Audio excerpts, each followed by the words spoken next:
ស្វាគមន៍វត្តមានក្លាទូ Alpha ជាបច្ចេកវិទ្យា Fat Pressing មកកាន់ Clinic AK ជាម៉ាស៊ីនសម្រករាងក្នុងក្តីស្រមៃ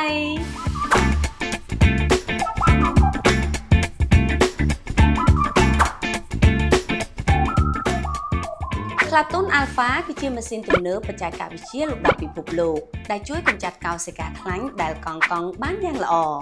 ព្យាបាលជាមួយបច្ចេកវិទ្យាទំនើបកម្លាំងត្រជាក់ជួយកាត់បន្ថយខ្លាញ់ពេញក្នុងរាងកាយជួយដុតរំលាយខ្លាញ់ដែលជាប់គាំងសម្រាប់អ្នកដែលគ្មានពេលហាត់ប្រាណក៏អញ្ជើញមកទទួលសេវាកម្មនេះបានផងដែរហើយចំណាយពេលវេលាត្រឹមតែ40នាទីទៅ1ម៉ោងតែប៉ុណ្ណោះ